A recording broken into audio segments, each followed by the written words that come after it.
Hey guys, so I got a video from a person on Instagram telling me to watch this video where it's about synagogues in India. It sounds really interesting. He said it was an art show. I can't really I don't know all the details. I just love to react and then realize what were you guys were talking about because you're sending me this code names like synagogues, Jews, India, watch it, and I was like, okay, okay, let's watch it. A new exhibit is showcasing Indian Jewish life through architecture and interior design. On display at Israeli Bar Ilan University, the Department of Jewish Studies is exhibiting watercolor paintings of synagogues in India. When we talk about Jewish life in India, it is very complicated because there are many Jewish communities. Each one of the communities brought their tradition and the ways of organizing the interior of the synagogues. Visitors can see the difference between the synagogues in different communities and in the same communities. American artist and architect Jay Waronker painted the buildings while working on restoration projects in India.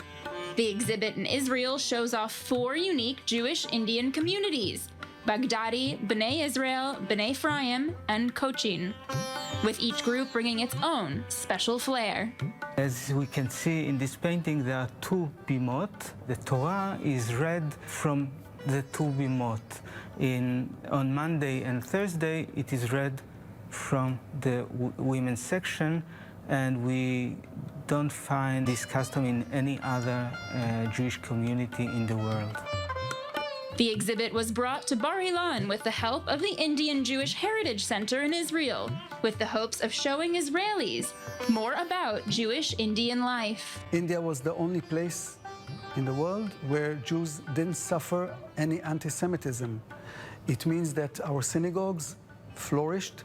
We had complete freedom of religion. We could build our synagogues the way we wanted to build them. And in this exhibition, you can see the synagogues, you can see the richness of the synagogues, you can see the spiritual life of the Jews. It represents us and our communities. According to the Heritage Center, only 3,500 Jews are left in India. As the number continues to dwindle, the importance of preserving the culture is quickly growing. At first I thought I'm gonna see some old paintings, so I was a little bit confused watching this. Not saying that modern art is not good, but I was not expecting that.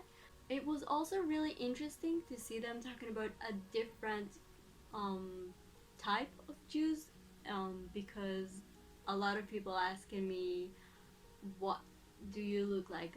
Are you an Orthodox Jew? Do you look like this? Do you look like that? So this is really interesting to see that they're actually explaining that there are a lot of types of Jewish people, and several of those types were actually in India. So that was really interesting. After the people, well, I don't want to say Jews because there are 12 tribes, but let's just call them Jewish people because I don't know, I guess this is how the world see us.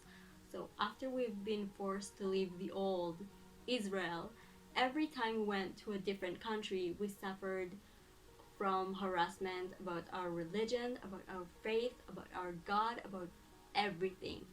So it's so interesting to see that in India, which is a huge place, the different type of Jewish people did not have to suffer the same way people from a lot of different people who had to go to a different countries suffered. It was really, really powerful and interesting to see how the Indian people are treating people who are doesn't have not only doesn't have not sharing the same God or gods. It's just having different beliefs, having different lifestyle, how much we are different, but at the same time how much the Indian people are actually welcoming and respecting other people and other cultures. It's really, really impressive, and I think this is something we all have to learn. Doesn't matter what type of person, doesn't matter what his religion is, doesn't matter what his beliefs, as long as that he is not hurting anyone.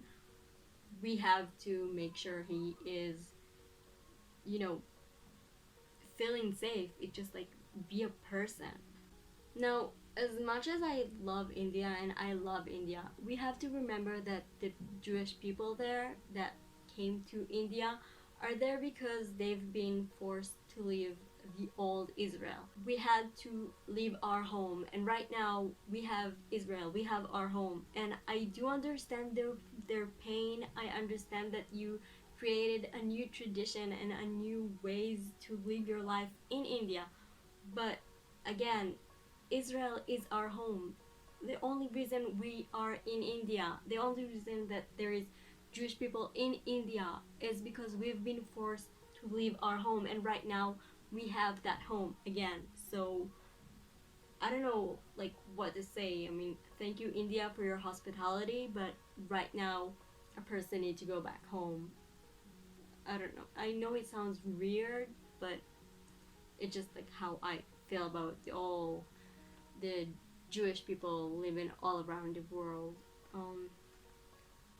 The thing is that in those synagogues, inside every one of those places, we were praying to go back home, to go back to the holy land, the land that is holy to us, our home, Israel. So I do understand the people who want to stay in those places. I do understand the people who want to stay in India because a place where no one is judging you based on your religion, based on your beliefs and everything, it sounds great. It sounds like heaven, but again, we have a home. I do believe that, I mean, all the 12 tribes should go back home. Thank you guys so much for watching this video, and thank you for, sending me some links to stuff you think I should be aware of, stuff you think I would like, stuff like this. I'll see you next reaction, and I don't know, take care.